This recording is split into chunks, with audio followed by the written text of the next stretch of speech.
a paz do Senhor. Amém. Leamos a palavra de Deus, Mateus, capítulo de número 16, e o verso 13 a seguir diz assim: E chegando Jesus às partes de Cesareia de Filipe, interrogou os seus discípulos, dizendo: Quem dizem os homens ser o Filho do Homem? E eles disseram: uns João Batista, outros Elias, e outros Jeremias, ou um dos profetas. Disse-lhes ele: E vós, quem dizeis que eu sou? E Simão Pedro respondendo disse: Tu és o Cristo, o Filho do Deus vivo. E Jesus respondendo disse-lhe: Bem-aventurado és tu, Simão Barjonas, porque não foi carne e sangue quem te revelou, mas meu Pai que está nos céus. Pois também eu te digo que tu és Pedro, e sobre esta pedra edificarei a minha igreja, e as portas do inferno não prevalecerão contra ela. Quantos podem dizer amém? Podeis assentar. Durante a escola, nós falamos aqui uma aula sobre Tito, ou algumas lições da carta de Paulo a Tito. E ali nós falamos um pouquinho sobre Tito, o significado do seu nome. Falamos também da missão de Tito junto à igreja na ilha de Creta. Uma das missões era multiplicar, fazer exatamente o que vai acontecer aqui hoje, estabelecer presbíteros de cidade em cidade. Outra missão era compartilhar a liderança. Ele não deveria ser um líder centralizador. E a última lição, que apenas mencionamos, mas não falamos, a missão apologética, de defender a igreja das falsas mensagens e dos falsos pregadores. E tudo isso que aprendemos na escola, não só com a minha aula, mas também com todas as demais, principalmente as demais, que aprendemos muito aqui, tem uma razão de ser, e a razão de ser é a igreja, somos nós. As cartas escritas, todas elas, mesmo que não sejam cartas direcionadas diretamente para a igreja, como foi o caso da carta de Paulo a Tito, foi direcionada a um líder, a um pastor, a um dirigente da igreja, mas a finalidade maior era a igreja. A igreja sempre é, depois de Jesus, a estrela, podemos assim dizer. E quando eu falo igreja, eu falo o corpo místico de Cristo na terra, e não simplesmente a instituição. A instituição, ela é importante, deve ser valorizada e respeitada, mas ela pode passar, como já passaram algumas, e cremos que a nossa, depois de 100 anos, não passará mais, continuará firme até a volta de Jesus.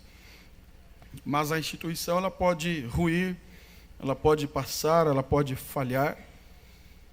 Ela é a igreja visível, ela é a igreja institucional, ela é a igreja que é imperfeita, ela é a igreja que pode, em algum momento, ruir. Essa é a igreja instituição. Mas a igreja, corpo de Cristo, que na realidade somos nós, todos nós que estamos aqui, ela detém sobre si uma promessa. E a promessa é que as portas do inferno não prevalecerão contra ela. Hoje nós congregamos num templo bonito como este, confortável, lindo. Mas houve tempos que a igreja não teve esse privilégio, mas ela não morreu, mesmo congregando em cavernas, às vezes debaixo de uma árvore, às vezes em salas escondidas, como eu ouvi esses dias, enquanto viajava, alguém que testemunhou para mim que é crente em outra nação, mas que tem que congregar escondido, porque é um país muçulmano. Mas mesmo assim, lá está a igreja, não está o prédio, mas está a igreja, adorando e servindo a Jesus. E exatamente pelo fato de tudo o que acontece ser para a igreja, eu quero falar para os irmãos esta noite, de maneira bem sucinta, uma palavra sobre a igreja, e resumi-la em 3 pontos principais, ou 3 perguntas. A primeira delas, o que é a igreja? A segunda, como deve ser a igreja? E a terceira, para onde vai a igreja? Essa é a palavra que o Senhor colocou no meu coração e eu quero aqui compartilhar convosco. Este texto que nós lemos é a confissão de Pedro, a epígrafe do capítulo 16 de Mateus, a partir do verso 13, diz a confissão de Pedro, quando Jesus, ali na região de Cesareia de Filipe, faz uma pergunta aos discípulos. E essa pergunta é: quem dizem os homens ser o Filho do Homem? E eles começam então a responder aquilo que as pessoas pensavam a respeito de Jesus. E eles disseram: uns dizem que o Senhor é João Batista, outros que o Senhor é Elias, outros Jeremias, ou um dos profetas.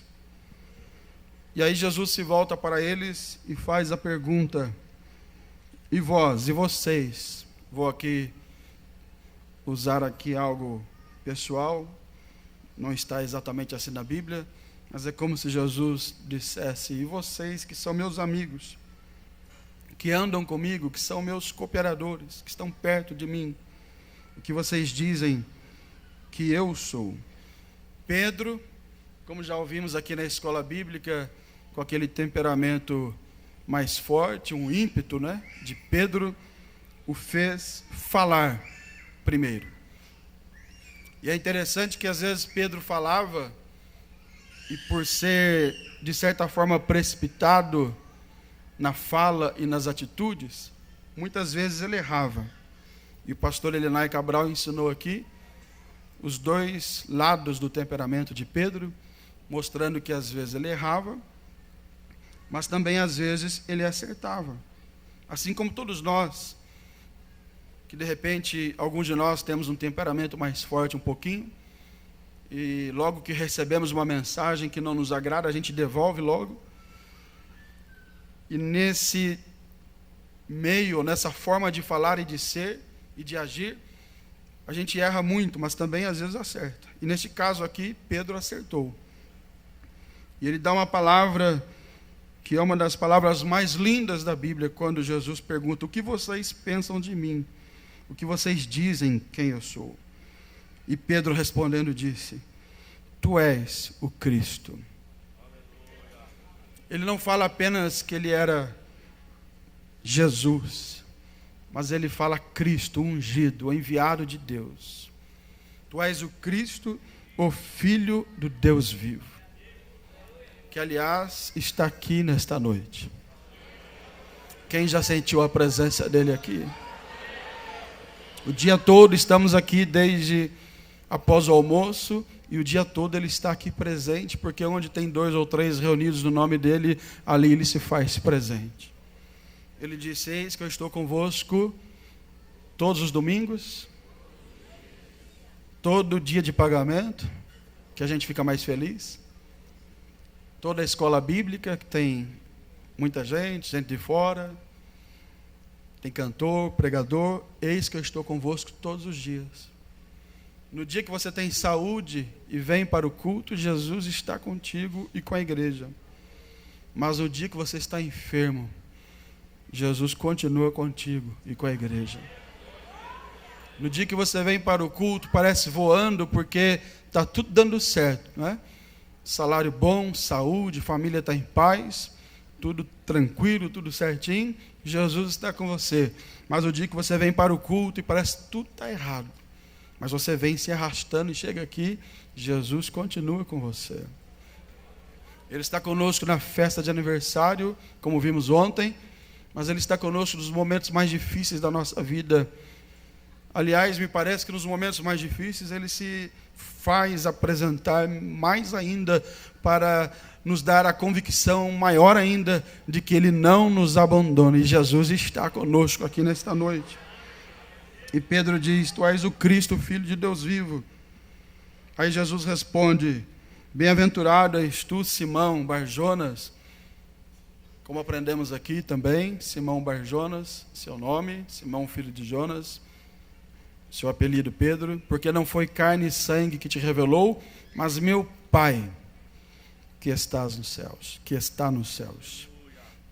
Houve ali uma revelação espiritual para Pedro, e ele fala esta frase tão linda e tão maravilhosa que está na Bíblia. E após esta frase, que é uma das mais lindas, a declaração de Pedro, aí vem uma que talvez esteja no topo, acima de todas. Jesus diz no versículo 18: pois também eu te digo, tu és Pedro, ou seja, uma pedra pequena, e sobre esta pedra, não como o romanismo ensina, sobre Pedro, e penso eu, não também sobre a declaração de Pedro, que alguns assim entendem, e eu respeito, mas Jesus se refere a si mesmo, assim eu entendo, sobre esta pedra, que é Jesus, que aliás, nos Salmos está escrito que é a pedra que os edificadores rejeitaram, é a pedra que não foi dada a ela o devido valor pelos homens, é a pedra que João, escrevendo no capítulo 1, ele diz que Jesus veio, esta pedra veio para o que era seus, mas os seus não receberam, mas a todos. A todos. Quantos aqui nesta noite o receberam? Levante uma das suas mãos e glorifique a Ele. A todos quanto receberam, deu-lhes o poder de serem feitos filhos de Deus. Esta pedra que é Jesus, que Pedro também fala que é a pedra viva, a pedra de esquina, a pedra angular, sobre esta pedra, que Paulo também fala no capítulo 3 da primeira carta aos Coríntios, quando ele diz: eu como sábio arquiteto coloquei o fundamento e os outros devem saber como continuar a obra, a construção, e lá no final do verso ele diz que o fundamento é Cristo, porque esta igreja está em pé até hoje, 108 anos vamos completar como Assembleia de Deus, aqui 60 anos de escola bíblica, eu não sei a idade da igreja local, mas esta igreja está em pé até hoje, exatamente porque ela não está sobre a pedra chamada Daniel Berg, que eu respeito muito, todos nós respeitamos. Ela não está sobre a pedra chamada Gunnar Vingre, que todos nós respeitamos.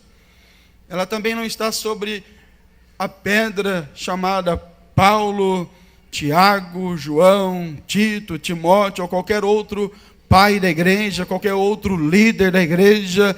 Ela não está sobre a pedra, com muito respeito, meu pastor em São Paulo, que eu amo muito, pastor José Wellington Bezerra da Costa.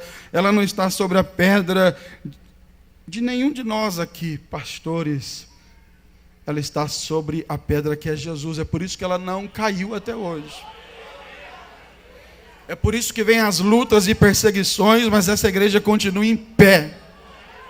Tem um hino que as irmãs do ciclo de oração cantam lá na nossa igreja, que esta igreja vai continuar em pé. Esta igreja continua em pé, porque a pedra, o fundamento, o alicerce, a base se chama Jesus Cristo de Nazaré. Ele é o fundamento da igreja.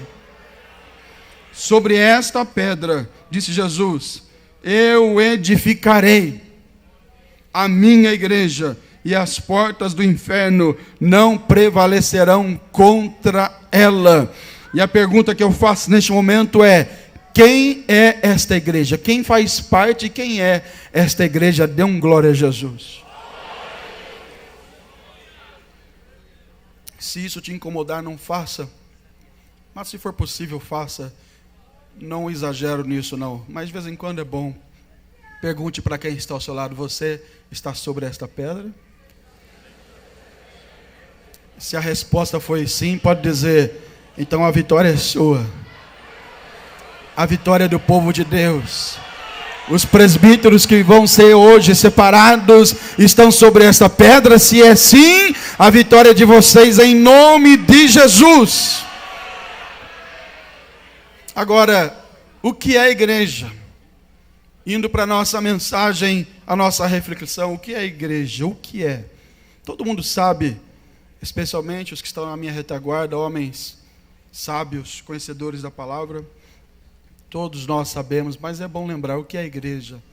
Vem de eclésia, né?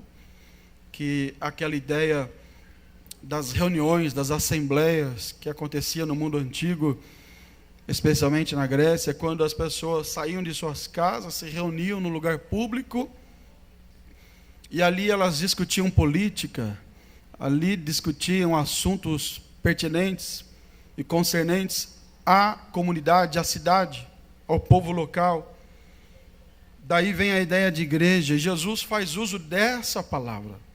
É interessante que Jesus nos ensina nisso, porque ele aproveita aquilo que é bom e usa aquilo que é bom para aplicar neste caso aqui, porque às vezes a gente acha que só nós temos o que é bom, e há muita coisa que a gente pode aproveitar. E Jesus usa de uma palavra que não era deles, dos judeus, era dos gregos, da cultura helenística. E Jesus usa essa palavra para dizer, olha, eu fundarei, eu edificarei, eu vou construir a minha eclésia, a minha igreja. Quando ele fala a minha igreja, é porque já existiam outras igrejas, porém com sentido diferente, na área política, social. Mas agora ele diz algo que é espiritual, eu vou construir a minha eclésia, que é um povo tirado para fora. Então, usando este raciocínio lá da Grécia, do mundo antigo, o povo que saía das suas casas e se reunia em um lugar para ali decidir alguns assuntos, Jesus usa essa figura, usa essa palavra para dizer, olha, eu vou tirar um povo de algum lugar e vou formar a minha assembleia. Alguns até dizem que o nome Assembleia de Deus é redundante, porque seria como dizer Assembleia de Deus, porque a eclésia também significa assembleia. Então, Assembleia de Deus. Então Jesus diz, assembleia, a minha igreja, eu vou construir. Então, igreja, no nosso primeiro ponto, o que é a igreja? É um povo que foi tirado para fora. E esse conceito não é só neotestamentário, é do Velho Testamento também, embora a palavra seja outra no hebraico, mas também é usado no Velho Testamento esse conceito, esse princípio, porque Deus chama um homem. Esse homem se chama Abrão. E Deus diz, sai, Gênesis capítulo 12, da tua terra, do meio da tua parentela, e vai para uma terra que eu te mostrarei. Este conceito, que é usado também no Velho Testamento, é o conceito de igreja. Ou seja, Abrão, sai da tua terra e vai para um lugar que eu vou te mostrar. E aí ele vai fazendo promessas, eu vou te abençoar, em ti serão benditas todas as famílias da terra. Ele está mostrando ali que ele vai formar um povo seu. Então podemos dizer que Israel era a igreja de Deus no Velho Testamento. Isso é confirmado no livro de Atos dos Apóstolos, capítulo 7, quando ali é escrito por Lucas, dizendo que Israel era a congregação de Deus no deserto. Ou seja, Israel era a igreja de Deus no deserto. Era o povo que Deus tirou lá da família e da terra de Abrão e formou um povo seu, um povo especial, um povo escolhido. Deus hoje não trata com Israel, mas ele voltará a tratar com Israel um dia, quando essa igreja subir. Mas Israel também é a igreja de Deus. Mas hoje nós somos o Israel de Deus, o Israel espiritual. Hoje nós somos a igreja, porque nós somos tirados também de um povo. E este povo que nós somos tirados, o apóstolo Paulo diz, escrevendo uma das suas cartas, que este povo foi tirado de um lugar. E este lugar, eu convido os irmãos para nós lermos o texto bíblico que está lá na carta de Paulo para a igreja na cidade de Colossos, capítulo 1. Abre a sua Bíblia, capítulo 1. quando ele vai falando para os colossenses, escrevendo a sua carta para a igreja na cidade de Colossos, ele primeiro fala, não vou ler todo o texto, mas ele fala do Pai, ele dá graças ao Pai. Pai de nosso Senhor Jesus Cristo, está no versículo 3 do capítulo 1. Lá no versículo 12 ele diz assim: dando graças ao Pai, que nos fez idôneos para participar da herança dos santos na luz. Agora, olha a igreja, aparecendo aqui, versículo 13. Ele quem? O Pai, nos tirou, e aqui vale a pena um comentário, ninguém saiu de lá por si só, Ele nos tirou. Não pensemos nós que estamos aqui porque tomamos a decisão e viemos aqui e pelo nosso mérito, pelo nosso esforço nós estamos aqui. Não, foi Deus quem nos tirou. Não, pastor, o senhor está enganado. Eu vim aqui porque eu quis, aceitei a Jesus como Salvador, porque o pastor pregou, eu quis. Você quis, sim, mas o seu querer foi uma resposta da ação de Deus. Porque ninguém está aqui por si só. Você só está aqui porque Deus, assim como fez com Israel, com um braço forte, tirou lá do Egito seu povo. Deus também com um braço forte, pela cruz do Calvário, tirou você e a mim lá de fora e colocou aqui. Você pode achar que veio aqui porque quis, mas você não quis. Quem te trouxe foi Deus. São salvos pela graça. Não há nenhum mérito nosso. Você pode ter tomado uma decisão, sim, e tomou de fato. Mas antes da sua decisão, houve uma ação divina. Antes da sua decisão, Deus agiu, ou pela pregação da palavra, ou através da oração da sua mãe, do seu pai, do seu pastor hoje, ou de um folheto que alguém lhe entregou, e você leu, e foi tocado, e você veio e tomou a decisão, mas porque Deus te encontrou primeiro. Isso é claro lá no livro do Gênesis, quando o homem pecou, quem procurou quem? Deus procurou o homem. Adão, onde estás? Por que você escondeu Adão? E aqui Paulo confirma este princípio dizendo, Ele, Deus, o Pai, nos tirou. A impressão que dá aqui, pela leitura do texto, é que houve uma ação de força. Ele tirou pela força do braço dele. Porque se dependesse da nossa vontade, não estaríamos aqui. Mas Ele nos tirou. De onde, pastor? Nos tirou da potestade das trevas. Assim como a congregação de Israel, através de Abrão, foi tirado lá da terra da idolatria, lá da terra dos ídolos, e Deus formou um povo seu. Nós também não somos diferentes. Ele nos tirou da potestade das trevas. Não tem meio termo. Antes de ser crente, você estava nas trevas. E quem está assistindo esse culto pela TV, ouça essa mensagem ao seu coração. Ou você está com Deus, ou está sem Deus. E Ele nos tirou da potestade das trevas. E diz o texto, nos transportou. Toda ação é dele, nada nós fizemos. Ele tirou, diga comigo, Ele tirou. Ele transportou. Ou seja, Ele nos levou para onde? Para o reino do Filho do seu amor. Quem faz parte deste reino? Eu sinto a presença deste Deus aqui. Não só agora, mas desde o início que estamos aqui dessa escola bíblica, Deus está presente neste lugar. Então levante uma das suas mãos e glorifique ao Senhor, se você puder. Se você tem consciência que Deus te tirou, Deus te transportou para este lugar. Se você entrou aqui triste, cabisbaixo, angustiado, achando que não deveria estar aqui, eu quero lhe dar uma boa notícia. Você está no melhor lugar que poderia estar, porque Deus te tirou de onde você jamais sairia. Deus te tirou de onde a polícia não te tiraria. Deus te tirou de onde a religião não te tiraria. Te colocou aqui.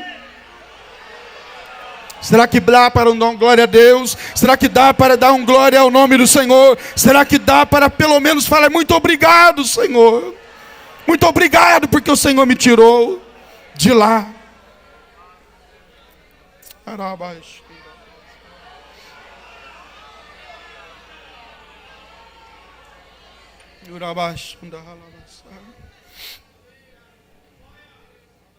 E aí ele diz no versículo 14, nos transportou para o Filho, o reino do Filho do seu amor, que é Jesus. Aí ele fala, em quem temos a redenção pelo seu sangue. A redenção não é por aquilo que você faz para Deus. A redenção não é por aquilo que você é. A redenção não é pelo valor do seu dízimo, das suas ofertas, nem das minhas ofertas. A redenção é pela oferta que Ele ofereceu. E a oferta que Ele ofereceu, Pedro escreve a sua carta dizendo que nós não fomos comprados nem com ouro, nem com prata. Não foi com ouro e com prata que fostes resgatados da vossa vã maneira de viver. Mas não é simplesmente sangue, ele diz precioso sangue dele. O sangue de Jesus nos purificou. O sangue de Jesus nos purificou. Queridos obreiros que estão aqui na minha retaguarda, o sangue de Jesus nos purificou. Quem já tomou um banho deste sangue? Quem já recebeu este sangue? O sangue de Jesus purificou desde a criança até o ancião, desde o rico ao pobre, o doutor e o indouto. O sangue de Jesus nos purificou. Aleluia. A saber, a remissão dos pecados. Então a igreja é esse povo que foi tirado. Se você puder, não sei qual é o costume dos irmãos, mas diga comigo: eu sou a igreja. Fui tirado lá do reino das trevas e hoje estou no reino de Jesus. É pastor Gilmar? Quem já faz parte desse reino? Os adolescentes que cantaram fazem parte deste reino. As crianças fazem parte deste reino. Os músicos fazem parte deste reino. Os obreiros fazem parte deste reino. Os obreiros que estão na galeria fazem parte deste reino. Você que nos assiste pela TV, você que é crente faz parte deste reino. Isso é ser igreja. O que é a igreja? Agora, como deve ser a igreja? É a segunda pergunta na nossa reflexão hoje. Já estou caminhando para finalizar. A segunda pergunta: como deve ser a igreja? Já que sabemos quem somos, o que é ser igreja, como deve ser a igreja? Poderíamos falar várias situações aqui, mas em primeiro lugar, a igreja deve ser um lugar de servir com alegria. Isso está na eclesiologia, né? Matéria teológica, não dessa maneira tão superficial, mas mais aprofundada, mas deve servir com alegria. A mordomia cristã, o serviço cristão deve ser com alegria. Onde estaria isso, pastor? Salmo 100, embora lá não estava fundada a igreja, mas é um princípio que vale para a igreja, que lá estava a congregação de Israel, a igreja de Deus no Velho Testamento de Israel. E o salmista do Salmo 100 diz assim: celebrai com júbilo. O que é celebrar com júbilo? Porque às vezes a gente vem para o culto, já ouvimos aqui na escola bíblica, viu, irmãos? Por isso que eu estou falando agora, criei coragem de falar, porque eu já ouvi isso aqui. Às vezes a gente vem para o culto e acha que servir ao Senhor é fechar a cara aqui, desculpa a expressão, cara, é rosto, cara, tanto faz. Fechar a cara e ficar aqui de cara feia, igual a minha assim, que já não tem jeito de consertar muito. E ficar de cara feia e falar: estou servindo a Deus porque eu sou o mais santo aqui. E a minha cara diz isso. Mas a Bíblia não diz isso. A Bíblia diz que a gente deve servir ao Senhor com júbilo. Celebração é festa. No culto tem música. E por que tem música? Porque é festa. Não é isso, músicos? Vou falar de vocês aqui porque eu sou músico meia boca, tenho que falar deles também, né? No culto tem, aliás, um culto sem músicos é um culto meio esquisito. Já perceberam? Um culto sem músicos é meio estranho. E alguns fecham a cara e dizem: não, eu estou servindo a Deus.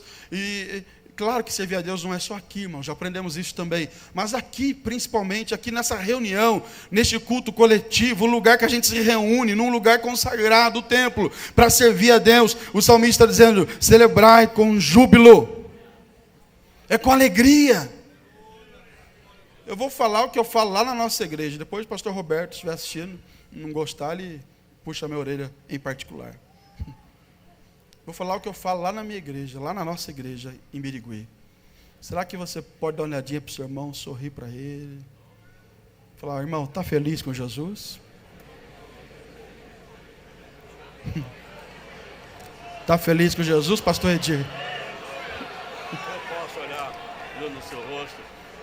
Perguntar para o meu pai aqui, está feliz com Jesus? Servir ao Senhor com alegria, às vezes cansado, às vezes a gente está aqui com o corpo físico abatido, enfermo. Ouvimos ontem aqui, irmãos, alguém falou, não lembro o nome, de que hoje não estaria aqui porque a esposa estaria fazendo uma cirurgia, câncer, mas eu vi aquele casal aqui adorando a Deus, comentei com quem estava próximo a mim, isso é ser crente, amanhã vai ser operado de uma enfermidade que a gente sabe que é perigosa, mas um dia antes estava aqui cantando no louvor, homenageando o pastor com alegria, porque a nossa alegria não está aqui na terra, mas está nas coisas eternas. Se você pode, levante as suas duas mãos e dê o melhor glória a Deus. Aleluia, aleluia. Por alguns segundos adora a Ele, agradeça a Ele, diga alguma palavra de gratidão a Ele, diga pelo menos obrigado, Jesus, porque eu estou aqui. Muitos queriam e não podem, outros podem e não querem, mas nós queremos e podemos e aqui estamos, então agradeça a Ele, irmãos. Celebrar com júbilo, verso 2, servir ao Senhor com... Por isso que essa igreja está de parabéns. Não estou fazendo média não, estou falando que está no meu coração. E conversei isso com meu pai, já conversamos. Como o povo trata a gente bem, né? Tem lugar que a gente vai, você pode levar carta até do pastor Cício, que já faleceu. Eles não recebem a gente. Mas aqui, irmãos, primeira vez que eu vim, nem carta eu trouxe. O pastor me recebeu e falou, meu filho, aqui é sua casa. Quem vem cantar, canta com alegria. Quem vem tocar, toca com alegria. Eu falei para o meu pai aqui, olha a alegria dos irmãos ao cantar, a expressão de alegria. Ah, mas alguém pode dizer, mas o senhor está falando que é feliz porque o senhor é pastor. Pastor tem alguns privilégios, né? Não passa a luta, né? Quase ninguém xinga a gente no Facebook. Pastor tem algumas regalias. Por isso o senhor está falando que é feliz. Por isso o senhor está falando que é contente. Mas quero ver o senhor falar que serve a Deus com alegria se estivesse no meu lugar, na minha posição, porque eu estou na prova, estou na luta, estou desempregado, estou enfermo. Vou te dar só um exemplo, a gente já concluir. O apóstolo Paulo estava preso quando escreveu a carta aos Filipenses. Amém, irmãos? Estava preso. Primeira prisão, né? E quando chega no capítulo 4, versículo 4, o povo, tudo pensando que ele estava triste, abatido, ele escreve assim, ó, regozijai-vos. Outra vez eu digo.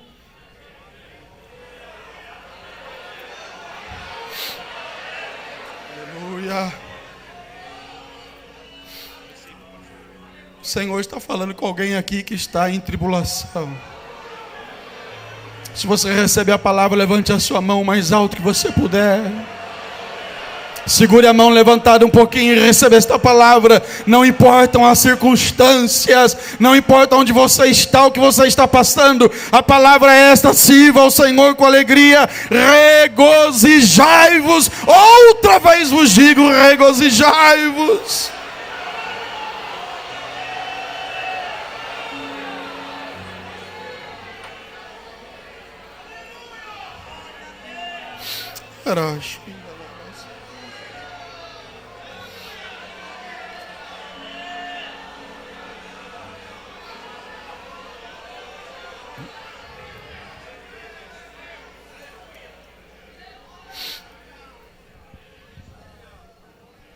O que é a igreja? Como deve ser a igreja? Deve ser alegre. Tinha vários pontos para a gente falar, mas estou concluindo. A igreja deve ser unida. Aleluia.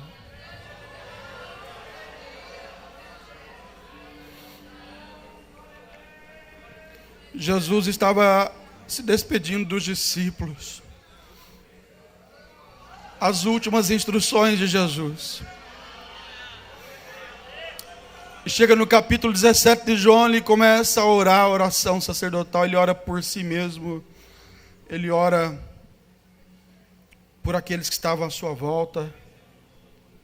Chega lá no 20, 21, 22, por ali. Aí Jesus diz assim: eu rogo ao Pai, não somente por estes, mas por aqueles que hão de crer em mim pela sua. Antes de concluir essa parte, vou voltar e fazer uma pergunta. Você tem algum motivo para ser feliz? Se não tem, eu vou te dar esse motivo aqui, além da salvação, que é o principal. Há 2000 anos atrás, Jesus orou por você. Diga aí para o seu vizinho: Jesus orou por você. A gente fica feliz quando o pastor ora por nós, quando a igreja ora pelo pastor, como oramos aqui pelo pastor Roberto, e já chegou sarado, em nome de Jesus. Mas há 2000 anos atrás, Jesus orou por mim e por você. Rogo ao Pai, não somente por estes, mas por aqueles, futuro, que hão, dia 17 de maio de 2019, que hão de crer em mim, lá em Abreu Lima, lá na escola bíblica, no dia da consagração de presbíteros, por aqueles que hão de crer em mim, eu rogo por eles, para que todos eles sejam pregadores. É assim que está na sua Bíblia? Para que todos eles sejam cantores, professores, pregadores, igual o Ferreirinha assim. Muito obrigado, pastor Ferreirinha, por tudo que o senhor fez por mim. Mas eu rogo para que eles sejam um. Você pode apertar a mão de alguém que está ao seu lado e dizer: somos um.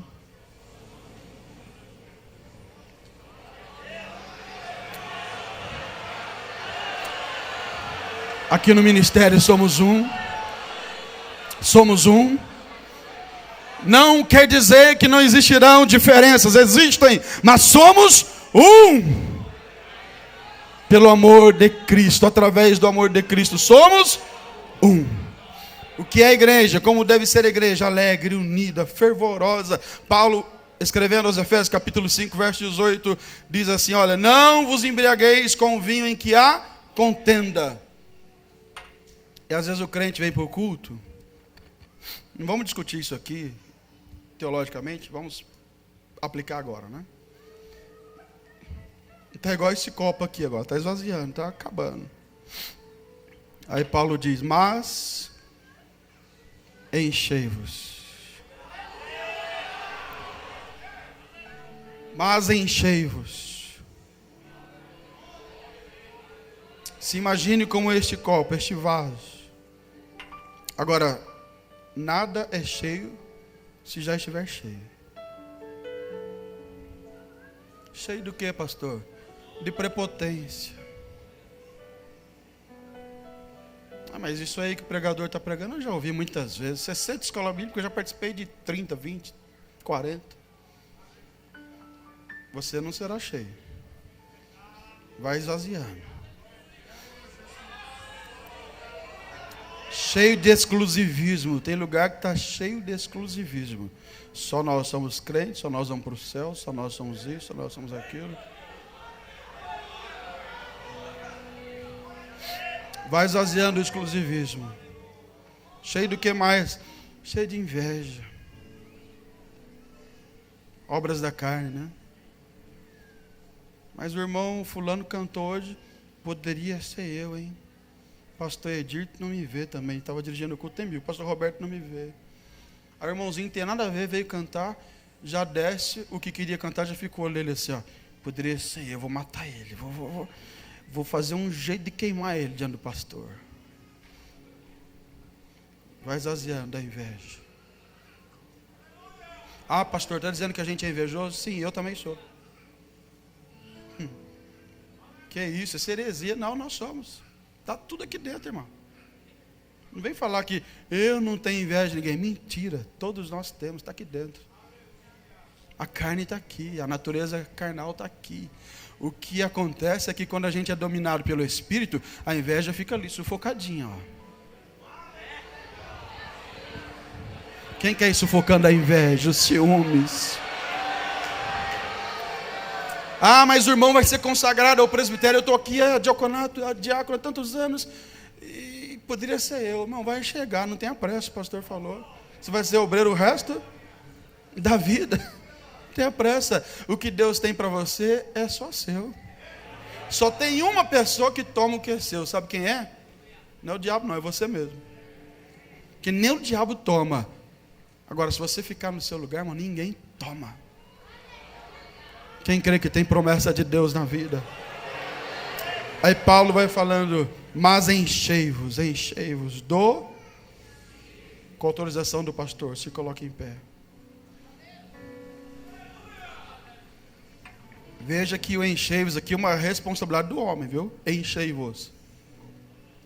Como que eu me encho do Espírito, pastor? Não vamos detalhar, mas vamos falar o que é prático, nosso, assembleano. Vai dando glória. Não é para mim não, viu? É para Deus, vai dando glória. Vai exaltando. Vai dizendo obrigado, Jesus. Vai falando, Jesus, eu quero voltar a ser aquele crente que eu era. Que já ouvimos na escola bíblica também, voltar ao primeiro amor. Eu quero chorar na tua presença, eu quero falar em línguas. Então dê lugar ao Espírito. Quem crê que o Espírito Santo move no meio da igreja, levante as duas mãos e dê lugar ao Espírito. O Espírito Santo está aqui.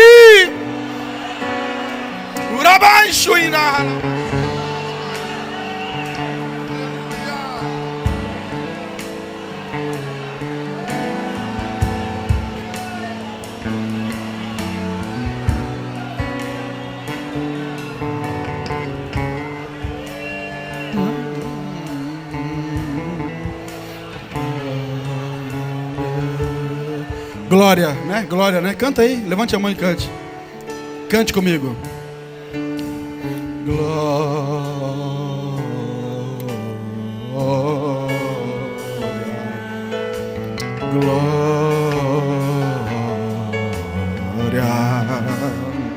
Cante, adore. Glória.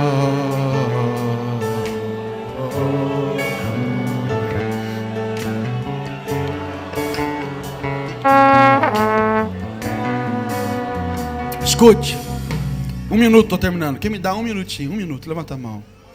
1, 2, 3, 4, 5, 6, 7, 8, 9, 10, 11, dá tempo. 1 minutinho. O que é a igreja? Já falamos. Como deve ser a igreja? Já falamos alguma coisa. E a última pergunta da nossa reflexão bíblica: para onde vai a igreja? Todo mundo já sabe a resposta. Mas Paulo fala que a nossa cidade não está aqui, mas está nos céus, de onde também esperamos o nosso Salvador. 1 Coríntios capítulo 15 vai explicar sobre isso. 1 Tessalonicenses capítulo 4 também explica, eu não vou ler.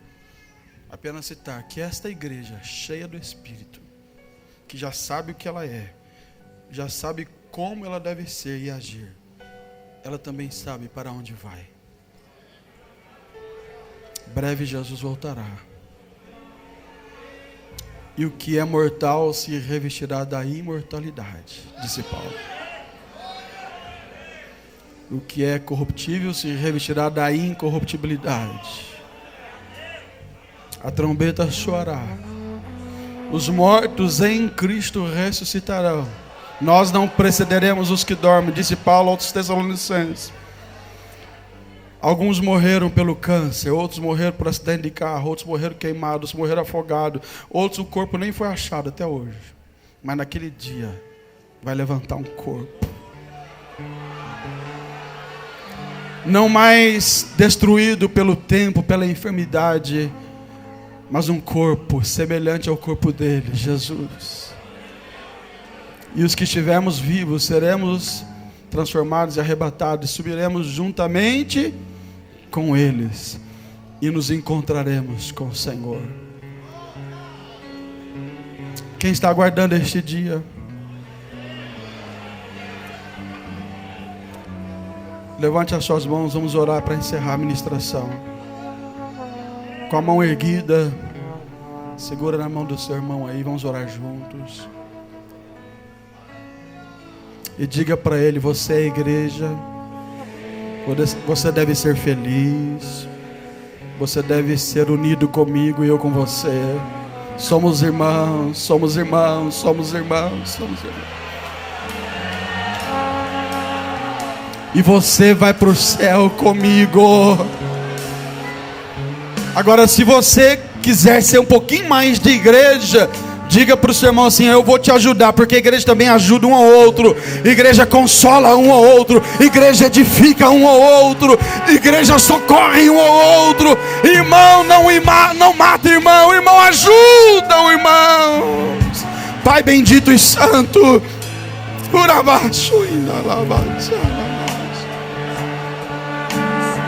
aqui está a tua igreja, Senhor.